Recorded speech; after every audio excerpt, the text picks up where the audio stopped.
Well, I wanted to ask quickly, Mr. Musk, what is your eye okay? What happened to your eye? I noticed there's a bruise there. Well, it wasn't. I wasn't anywhere near France, so. But. What does that mean?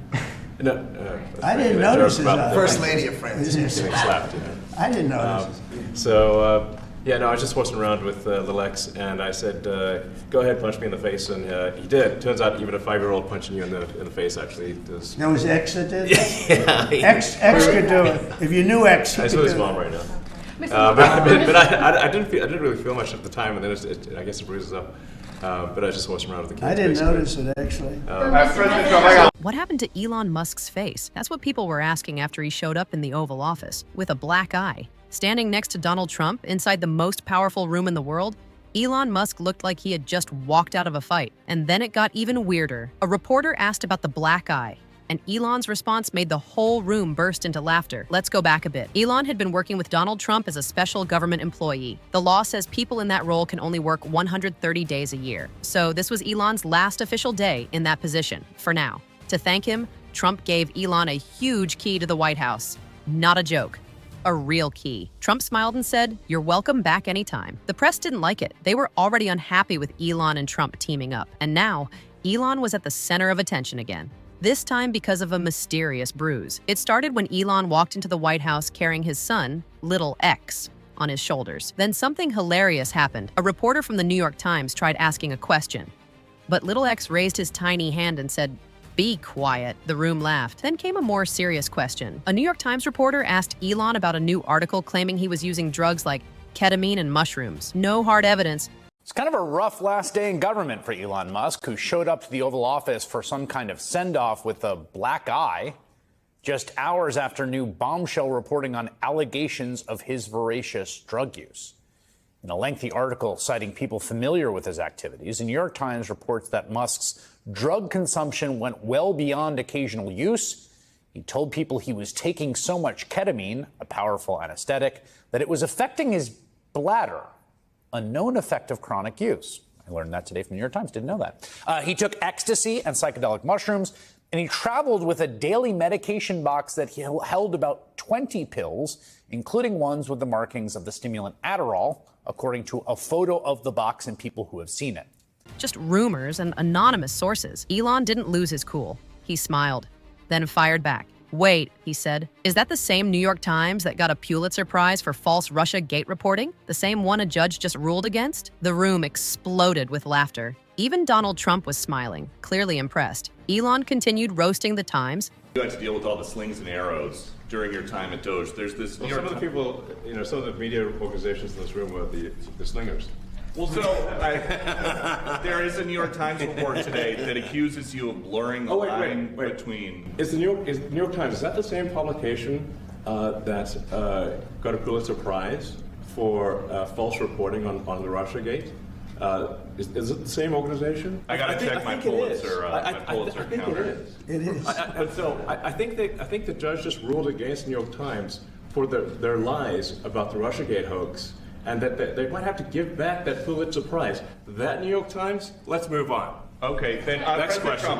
Saying they were just out to hurt him because they don't like him. He didn't hold back. Elon said, "They don't report facts anymore. They just attack people. And that's why he doesn't take them seriously." Then another reporter, this time from Business Insider, tried to ask a question. Elon didn't even let her finish. "Let's move on," he said. "I don't think Business Insider is a real publication." Again, the room laughed and clapped. Elon Musk was doing what Donald Trump used to do, fighting back against the media without fear. But still, that black eye. A reporter finally asked the question, "Mr. Musk, what happened to your eye?" Elon smiled again. "Well," he said, "I wasn't anywhere near France." That was a joke, referencing a recent viral video of France's first lady slapping her husband. Then he told the real story. He said, "I was horsing around with Little X. I told him, 'Go ahead, punch me in the face.' And he did." The crowd laughed again. He added, "Turns out even a 5-year-old can leave a mark. And anyone who's a parent knows it's true. Little kids can be strong. Sometimes they hit harder than you expect." Elon even joked that his kids are full-on banshees and don't hold back. It was funny, but it also made Elon look real, human, a dad just messing around with his kid. And at the same time, it showed how he handles pressure. Even when the media attacks him, he doesn't panic. He jokes, He smiles, and he stands his ground. This press conference wasn't just about a black eye or a funny moment. It showed how close Elon and Trump have become. Elon has said publicly that Trump surviving the recent assassination attempt pushed him to fully support him. My friend, and he's done a fantastic job. There were some who said the relationship wouldn't last 5 minutes. Others who suspected he'd never leave the trappings of power. Neither was right. But Elon's service to America has been without comparison in modern history. In the end, the unlikely alliance with far-reaching implications came to an end just as his 130-day limit was up. My time as a special government employee necessarily had to end. It was a limited time thing. And the news conference, to the extent that it was one, was a moment for the two men to trumpet Musk's success. Elon has worked tirelessly helping lead the most sweeping and consequential government reform program in generations. Take over, Elon, just take over. But while there is no question that in his own style he upended the workings of federal government, slashing thousands of jobs, shutting whole departments, changing America's global footprint. This is the chainsaw for bureaucracy. Trump, in return, clearly loves having Elon by his side, someone who is smart, powerful, and not afraid of the media. They're a strange pair, but somehow it works. In that room, with the press watching and the cameras rolling, Elon Musk stole the show. Not with tech, not with money, but with a joke, a bruise, and total confidence. The message was clear. Elon doesn't care what the media says, and neither does Trump. Together, they're pushing back, laughing off the lies. Well, I wanted to ask quickly, Mr. Musk, is your eye okay? What happened to your eye? I noticed there's a bruise there. Well, it wasn't. I wasn't anywhere near France, so. What does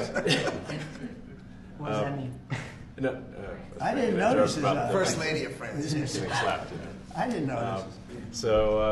Yeah, no, I was just watching around with little X, and I said, "Go ahead, punch me in the face," and he did. Turns out, even a 5-year-old punching you in the face actually does. That was X that did? Yeah, X could do it. If you knew X, he I could saw do his it. mom right now.